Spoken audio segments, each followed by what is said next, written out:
അയ്യടാ, ചെക്കൻ്റെ നാണം നോക്ക്. ജാനകി ചിരിച്ചു. അത് എല്ലാം തീരുമാനിക്കാൻ സമയമുണ്ടല്ലോ, നീലൻ പറഞ്ഞു. സമയം കടന്നുപോയി. അഭിയും ശിവയും എല്ലാം വന്നപ്പോൾ ധ്രുവിയുടെയും വിഘ്നേശിൻ്റെയും സ്നേഹം കണ്ടു ഞെട്ടി. അഭി ഓടി വന്ന് ധ്രുവിയെ കെട്ടിപ്പിടിച്ചു. ധ്രുവി, ഇത് എങ്ങനെ സംഭവിച്ചു? അങ്കിൾ നിന്നോട് ഇത്ര സ്നേഹത്തോടെ എന്താ ഉണ്ടായേ? ധ്രുവിയെ നോക്കി അത്രയ്ക്ക് ആകാംക്ഷയോടെ ചോദിക്കുന്ന അഭിയെ ചേർത്ത് പിടിച്ചുകൊണ്ട് അവൾ കണ്ണുകൾ ഇറുകെ കാണിച്ചു. പറ ധ്രുവി, അവൾ അങ്ങനെ ചോദിച്ചുകൊണ്ടിരുന്നു. പിന്നെ പപ്പ വന്നു സംസാരിച്ചത് എല്ലാം പറഞ്ഞു. Dhruvi, I am very happy dear. അതും പറഞ്ഞ് അവൾ എൻ്റെ കവിളിൽ ഉമ്മ വെച്ചു. സൂര്യയെ കൊണ്ടുവരാൻ പോണമെന്ന് കരുതിയതാണ്. പിന്നെ അവൻ തന്നെ വിളിച്ചു പറഞ്ഞു അങ്ങോട്ട് വന്നോളാമെന്ന്.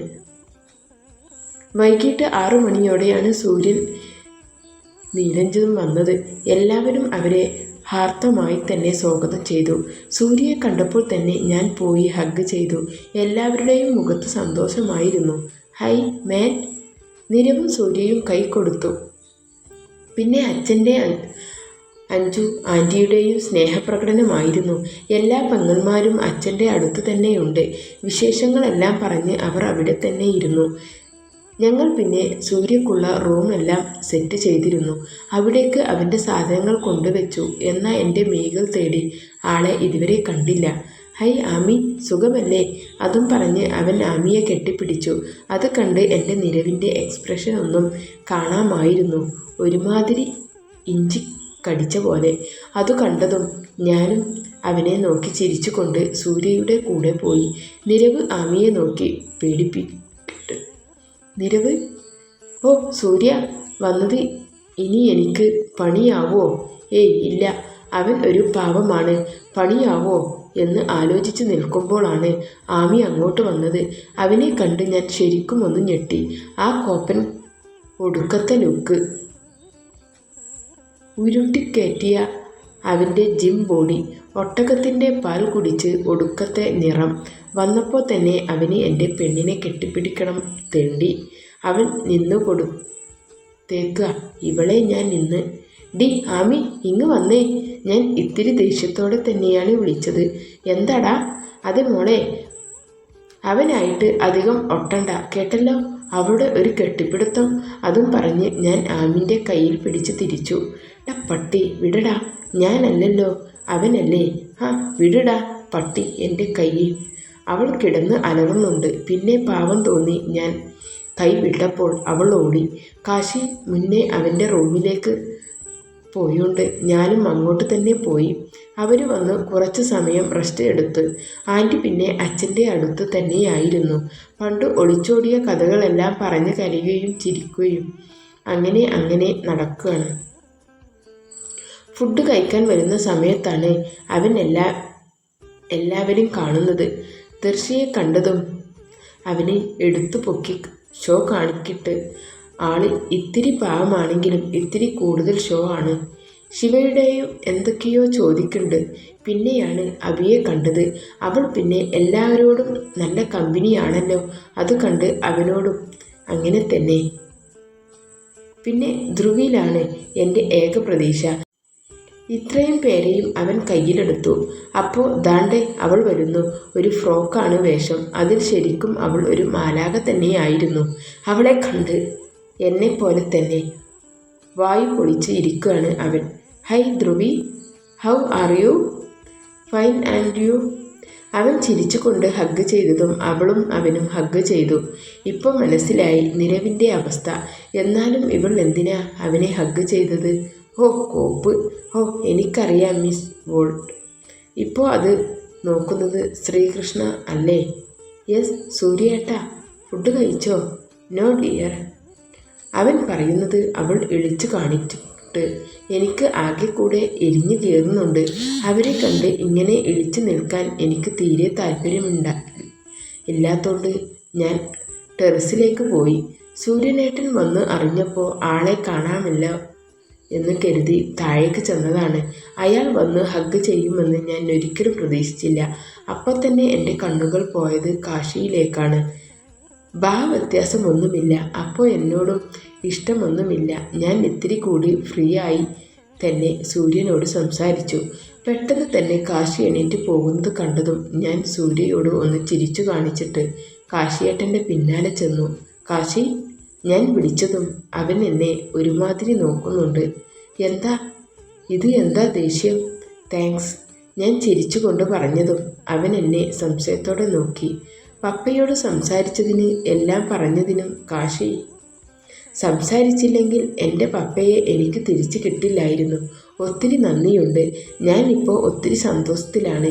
എൻ്റെ കണ്ണൊക്കെ നിറഞ്ഞിരുന്നു അത് പറയുമ്പോൾ. അയ്യേ, ഇതിനൊക്കെ എന്തിനാ ധ്രുവി താങ്ക്സ് പറയുന്നത്? ഇതും എൻ്റെ കടമയല്ലേ? അതും പറഞ്ഞ് കാശി തിരിഞ്ഞു. അപ്പോൾ എൻ്റെ മനസ്സിൽ കടമയോ? അത് ആലോചിച്ചപ്പോൾ എൻ്റെ ചുണ്ടിൽ ഒരു പുഞ്ചിരി വിരിഞ്ഞു. എന്താ കാശി പറഞ്ഞേ? ഏയ് ഒന്നുമില്ല. എന്താ? ഒന്നുമില്ലല്ലോ. ഇല്ല. ഞാൻ ചിരിച്ചുകൊണ്ട് കാശിയെ നോക്കി. ധ്രുവി, തനിക്ക് എന്തെങ്കിലും എന്നോട് പറയാനുണ്ടോ? അത് എനിക്ക് പെട്ടെന്ന് അവൾ എന്നെ വന്നു കെട്ടിപ്പിടിച്ചു. ഞാനൊന്നും അനങ്ങാൻ പോലും ആവാതെ നിന്നുപോയി. പെട്ടെന്ന് തന്നെ അവൾ അകന്നു മാറിയതും ഞാൻ അവളെ എന്നിലേക്ക് തന്നെ ചേർത്തു. എൻ്റെ കൈകൾ അവളുടെ ഇടുപ്പിലൂടെ ചുറ്റി വലിഞ്ഞു. ഞങ്ങൾക്ക് എന്താ നടക്കുന്നു എന്ന ബോധം ഉണ്ടായില്ല. അവൾ പെട്ടെന്ന് കുതറിയതും ഞാൻ ഒന്നുകൂടെ അണച്ചു പിടിച്ചുകൊണ്ട് അവളുടെ മുഖം എൻ്റെ നേരെ വന്നു. അവളുടെ നെറ്റിയിലേക്ക് വീണു കിടക്കുന്ന മുടിയിഴകളെ പതിയെ മാടിത്തൊഴുകി എൻ്റെ സ്പർശം എന്നിട്ടതും അവൾ എന്നെ കണ്ണെടുക്കാതെ നോക്കുന്നുണ്ട്. എൻ്റെ പൊന്നോ, ഇങ്ങനെ നോക്കല്ലേ. നോക്കി എൻ്റെ കൺട്രോൾ പോവുമെന്ന് ഞാൻ എങ്ങനെ പറഞ്ഞു മനസ്സിലാക്കും? വല്ലാത്ത ഭംഗിയാണ് അവളുടെ കണ്ണുകൾക്ക്. എൻ്റെ കണ്ണുകളെ കുത്തി വലിക്കും പോലെ. അവളുടെ ഇടുപ്പിൽ എൻ്റെ കൈകൾ ഒന്നുകൂടെ ആഴത്തിൽ മുറുകി. ധ്രുവി, അവൻ്റെ ശ്വാസം അവളുടെ മുഖത്ത് പതിഞ്ഞു. അവൾ മിഴികൾ ഉയർത്തി അവനെ നോക്കി. അവൻ്റെ മിഴികൾ അവളുടെ റോസ് ആദരങ്ങളിൽ ആയിരുന്നു. അവൻ്റെ ചുടു നിശ്വാസം കൂടുതൽ അടുക്കും തോറും അവളുടെ കൈകൾ അവൻ്റെ ഷോൾഡറിൽ മുറുകി. അവൻ്റെ കൈകൾ അവളുടെ കഴുത്തിലേക്ക് പായുന്നത് അവൾ അറിഞ്ഞു. അവൾ നീണ്ട ശ്വാസം എടുത്തു. അവളുടെ കഴുത്തിലെ ബട്ടർഫ്ലൈ ടാറ്റൂവിലേക്ക് അവൻ്റെ കൈകൾ ഇഴഞ്ഞു. അവൾ പൊള്ളിപ്പിടഞ്ഞു പോയി. ചുറ്റുമുള്ളത് എല്ലാം അവർ വിസ്മരിച്ചു പോയിരുന്നു. രണ്ടുപേരുടെയും ശ്വാസം ഒരുപോലെയാണ് മിടിക്കുന്നത്. അവൻ്റെ ആദരങ്ങൾ അവളുടെ കഴുത്തിലേക്ക് നീളുന്നത് അറിഞ്ഞതും പൊള്ളിപ്പിടഞ്ഞുകൊണ്ട് അവൾ അവനെ തള്ളി മാറ്റി. അവനെ ഒന്ന് നോക്കിയിട്ട് അവിടുന്ന് പോയി. അവൾ പോയതും അവൻ എന്ത് ചെയ്യാൻ പോയേ എന്ന ബോധമുണ്ടായത്. ഷേ, എന്താ കാശി, ഇത് ഇത്രക്ക് കൺട്രോൾ പോയിരിക്കണോ? ഞാൻ സ്വയം തലക്കടിച്ചു പോയി. ഒരു ചിരിയോടെ അവളുടെ കണ്ണുകൾ എൻ്റെ മനസ്സിലേക്ക് വന്നു. അയ്യോ, എന്താ ശരിക്കും നടന്നേ? കാശി അടുത്തു വരുമ്പോൾ ഇതുവരെ ഇല്ലാത്ത ഒരു ഫീൽ വരുന്നത്. അവൻ ഇടുപ്പിൽ പിടിമുറുക്കിയപ്പോൾ താൻ എന്തുകൊണ്ട് തടഞ്ഞില്ല? താനും അത് ആഗ്രഹിച്ചോ? എനിക്ക് ഇഷ്ടമാണോ കാശിയെ? ഞാൻ പ്രണയിക്കുന്നുണ്ടോ?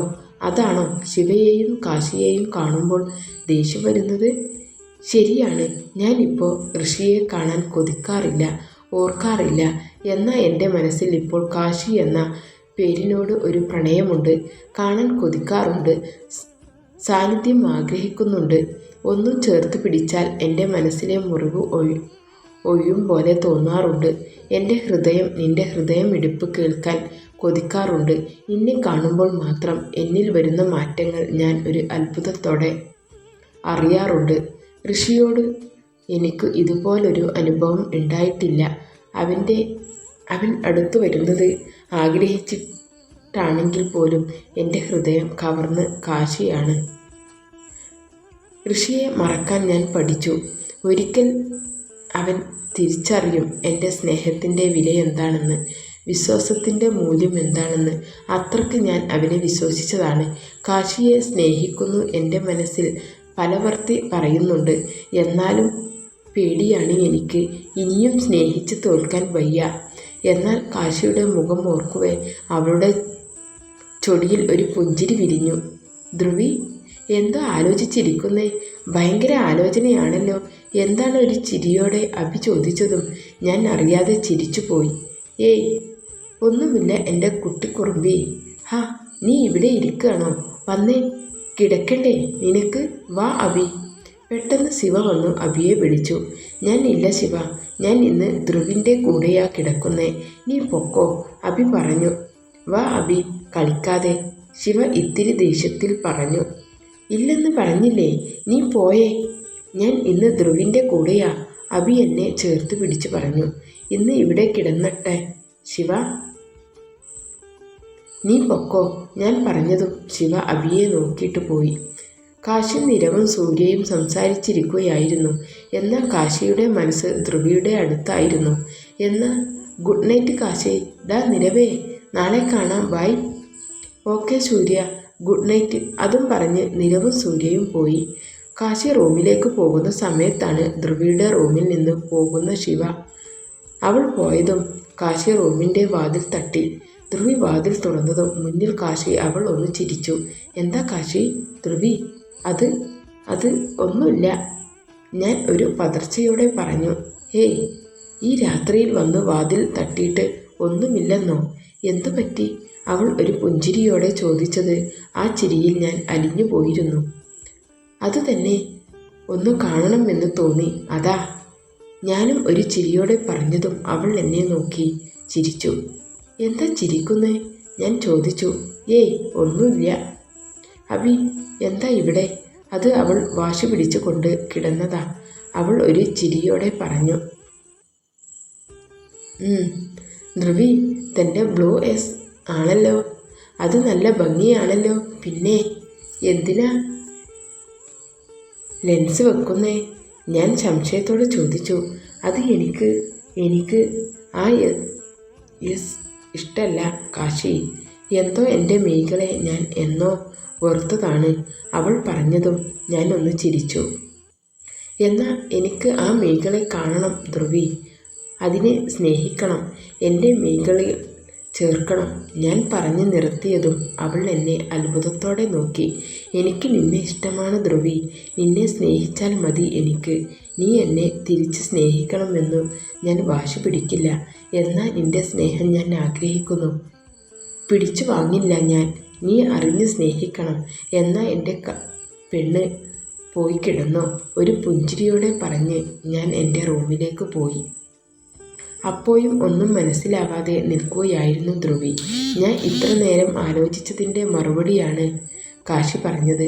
അതിനർത്ഥം കാശിയും എന്നെ സ്നേഹിക്കുന്നു എന്നും അല്ല, എൻ്റെ ഫീലിംഗ് തന്നെ അവനുമുണ്ട് എന്നല്ലേ? അവൾ ഒരു ചിരിയോടെ വാതിലടച്ചു. അഭിയെ നോക്കി. നല്ല ഉറക്കമാണ്. അവളുടെ തലയിൽ തലോടി നെറ്റിയിൽ ചുംബിച്ചു. അഭിയെ ചേർത്ത് പിടിച്ച് അവളും കിടന്നു. നല്ലൊരു പുലരിക്കായി. എന്നാൽ എല്ലാം കണ്ട് വലിഞ്ഞു മുറുകിയ മുഖത്തോടെ ദേഷ്യം അടക്കുകയായിരുന്നു. എന്നാൽ ഒരു ക്രൂരമായ ചിരി വിരിഞ്ഞിരുന്നു ആ ചുണ്ടുകളിൽ. വല്ലാത്തൊരു മൃഗീയ ഭാവം.